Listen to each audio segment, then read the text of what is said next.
할렐루야. 좋으신 하나님을 찬양합니다. 예수님의 이름으로 이런 모두를 축복합니다. 오늘도 변함없이 여호와 일의 날이 될 것을 확신합니다. 자, 오늘은 9장 마지막 부분 13절부터 18절 말씀까지 묵상합니다. 기도합니다. 영광을 우리 하나님께 올려드립니다. 온 마음으로 하나님을 사랑하며 말씀을 사모합니다. 말씀을 읽으며 들을 때에 하나님의 선하신 뜻이 우리 가운데 분명히 서기를 원합니다. 우리의 모든 죄와 허물을 사하시고 오직 하나님만으로 인하여 즐거워하며 세상을 복되게 하며 하나님께서 우리에게 주신 삶을 은혜의 기회로 순종과 겸손함의 기회로 삼게 하옵소서. 잠언의 말씀들이 우리 삶 가운데 열려지기를 원합니다. 성을 낮추시고 겸손하게 하시고 오직 말씀의 도구만 되게 하옵소서. 예수님의 이름으로 사모하며 기도합니다. 아멘. 13절 봅니다. 미련한 여인이 떠들며 어리석어서 아무것도 알지 못하고 자기 집 문에 앉으며 성읍 높은 곳에 있는 자리에 앉아서 자기 길을 바로 가는 행인들을 불러 이르되 어리석은 자는 이리로 돌이키라. 또 지혜 없는 자에게 이르기를 도둑질한 물이 달고 몰래 먹는 떡이 맛있다 하는도다. 오직 그 어리석은 자는 죽은 자들이 거기 있는 것과 그의 객들이 수월 깊은 곳에 있는 것을 알지 못하느니라. 아멘.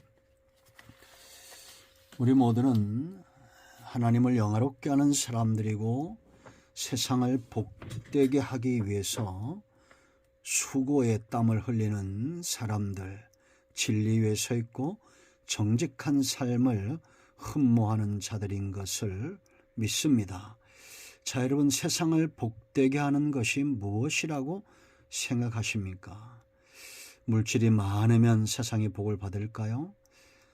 과학이나 문명이 발달하고 복지가 잘 되면 그 모든 것을 움직이는 지혜입니다.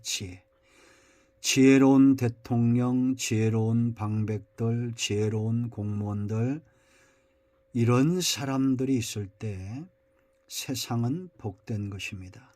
하나님은 지혜의 근원이 되시고 지혜로 세상을 만드시고 지혜로 천국 잔치를 준비하시는 하나님이십니다. 1절로 12절에 이런 지혜로운 지혜를 사람으로 의인화시켜서 지혜로운 잔치에 초청을 하는 것을 우리가 보았습니다. 저와 여러분 모두는 지혜로운 자가 되어야 됩니다. 7절로 12절에 있는 대로 거만하고 악하고 이런 자들 되면 안 됩니다. 지혜로운 자, 의로운 자 되어서 하나님의 초청에 기쁨과 감사함으로 하나님 나라, 지혜로운 나라, 이 천국 잔치에 참여하는 우리 모두가 되어야겠습니다. 자, 이제 이 미련함, 어리석음을 또 의인화시켰는데 미련한 여인 그랬으면 13절에 창녀에 비유했어요. 이런 어리석음의 초청인데요. 이 어리석은 자들의 특징은 뭐냐면 준비가 되어 있지 않다는 겁니다. 지혜는 완벽하게 잔치를 준비하죠. 하나님은 완벽하시고 온전하신 분입니다. 흠이 없는 분입니다. 그 하나님이 만들어 가시는 세상, 하나님의 나라, 하나님의 섭리 온전한 것입니다. 모든 죄인들을 만족시키고 어리석은 자들을 만족시키시는 하나님이십니다. 그러나 어리석음은 준비가 없어요. 13절 보세요. 미련한 여인이 떠들며 어리석어서 아무것도 알지 못하고 그랬습니다. 알지 못한다, 준비하지 않는다, 노력하지 않는다. 지혜는 사람의 생명과 사람의 만족을 위해서 준비하지만 그러나 이 어리석음은 준비하지 않습니다. 빈 수레가 소리가 크다는 말이 있죠. 이런 사람들의 특징이 있어요. 미련한 여인이 떠들며 그랬습니다. 무식하고 아무것도 든 것 없고 목소리만 큰 여인에 비유했죠. 창기들, 술집 여인들, 이런 사람들, 물론 이 세대의 인권은 존중되어야 되지만 그들의 나타나는 행위를 말하는 겁니다. 사람은 미워할 수 없죠.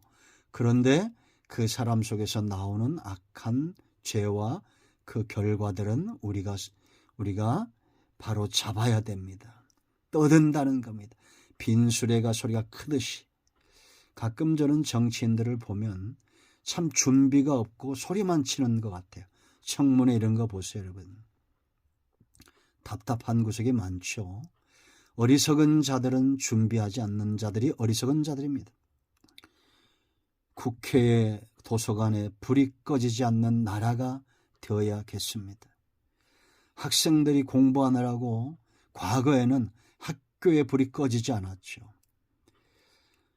성도는 말씀을 사모하고 지혜를 얻고자 기도해서 불이 꺼지지 않는 그런 신앙을 가져야 됩니다.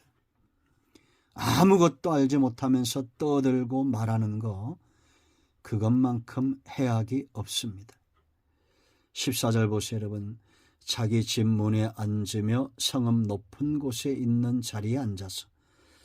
3절에서 지혜로운 자가 성에 앉는다 이렇게 말하죠. 자기 여정을 보내어 성중 높은 곳에 불러 이르기를 그럽니다. 똑같이 흉내내는 거예요. 알지 못하는 자들이 빈 껍데기며 빈 깡통이면서 흉내만 내는 것. 아무것도 알지 못하기 때문에 이들이 준비한 것은 미혹하는 겁니다. 미혹하는 것. 양의 탈을 쓴 이리처럼 사탄이 광명의 천사로 가장하는 것처럼 그러면서 높은 곳에 앉아서 미혹해요.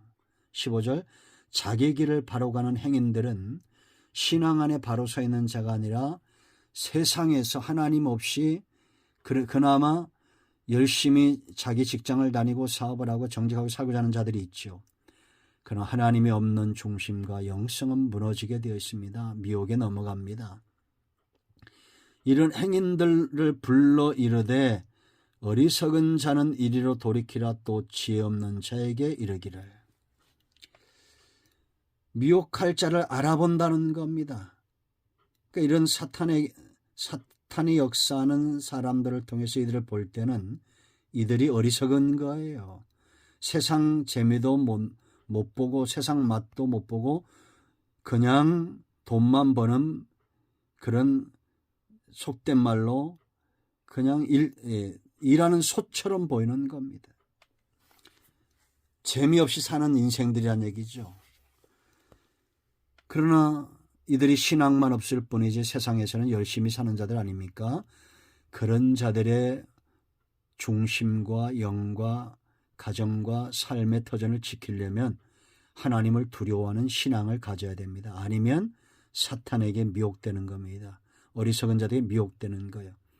그러면서 16절 보세요, 여러분. 이 대상들을 불러서 어떻게 하느냐?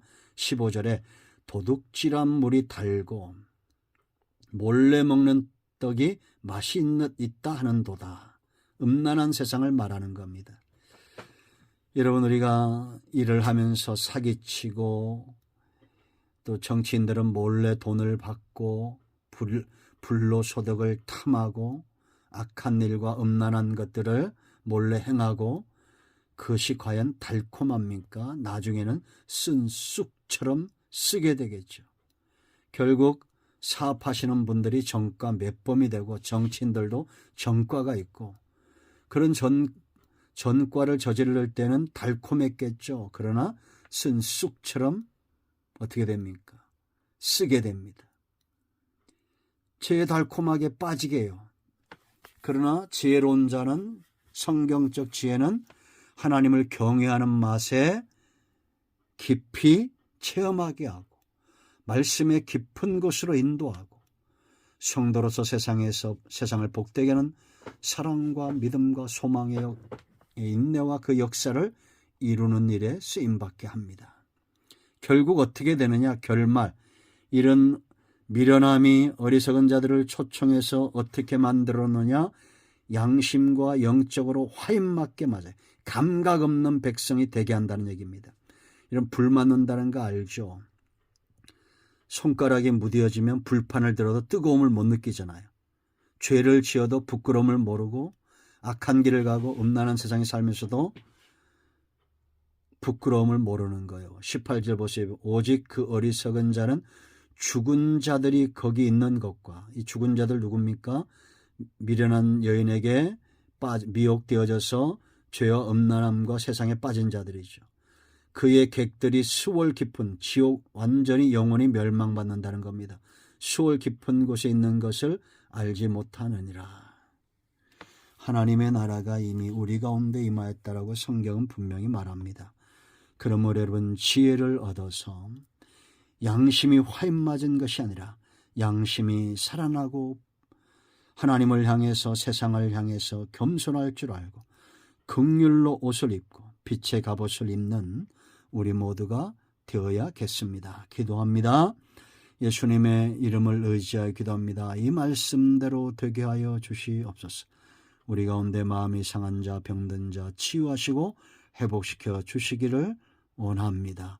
예수님의 이름으로 사모하며 축복하며 기도합니다. 아멘. 할렐루야. 오늘 응답이 우리 가운데 임하였습니다. 아멘.